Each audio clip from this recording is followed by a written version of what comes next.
এরপরে জানা যায় ইতিমধ্যেই অনেক আপনারা ওনার গুণের কথা করেছেন। আমরাও ছোট সমুদ্রে, আমিও অনেক ছোট থাকলেও আমরা সাদেক ভাইয়ের সাথে ওনার বাড়িতে আসতাম। আমরা রায়দিনের বিএনপি পক্ষ থেকে গভীর শোক সমবেদনা জানাচ্ছি এবং সকলের প্রতি দোয়া চাচ্ছি আল্লাহ তাআলা যেন ওনাকে মাফ করে জান্নাতুল ফেরদৌস নসিব করেন। বিসমিল্লাহির রহমানির রহিম। উপস্থিত আজকে এই জানাজার মুসল্লি সাহেবান, সবার প্রতি রইল আমার সালাম। আসসালামু আলাইকুম ওয়া রাহমাতুল্লাহি ওয়া বারাকাতুহু। আমরা কিন্তু এক লগে চলাফেরা করেছি, কিন্তু আয়ুব একটা ভদ্র ছেলে ছিল।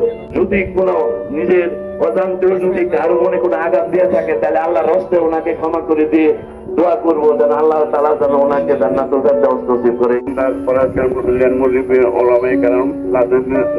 বিশেষ করে আমাদের জাতীয়তাবাদী দলের গাজীপুর জেলা যুগ্ম আহ্বায়ক, কাপাসিয়া উপজেলা বিএনপি সম্মানিত সভাপতি শাহ রিয়াজুল হান্নান।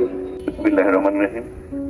উপস্থিত মুসল্লিয়ান, আজকে আমরা পূর্ববর্তী জানাজায় এসেছি। আপনাদের খুব কাছের মানুষ আয়ুব ভাই, ওনার ছোট ভাই, বড় ভাই সাদেক ভাই, ছোট ভাই সাদেক ভাই হল ছোট ভাই। আপনারা সবাই চিনেন, ওনারা খুবই চলাফেরা করেছেন আপনাদের সাথে। কোনো চলাফেরা যদি কোনো ভুল হয়ে থাকে, আল্লাহর হচ্ছে আজকের এই দিন চলাফেরা করে একটু ক্ষমা করে দেবেন। আর কোনো শোক সন্তুষ্ট পরিবার যেন এই শোক সইতে পারে, আল্লাহ যেন সেই তৌফিক দান করেন। আমরা সকলে ওনার জন্য দোয়া করি, আমিন। আপনারা সকলেই জানেন আমার চাচা চিকিৎসা পেশার সাথে জড়িত ছিলেন, তার পাশাপাশি তিনি একজন ব্যবসায়ী ছিলেন। ব্যবসা করতে গেলে অনেক সময় অনেকের সাথে অনেক ধরনের লেনদেন করতে হয় বা অনেক ধরনের পাওনা দেনা থাকতে পারে।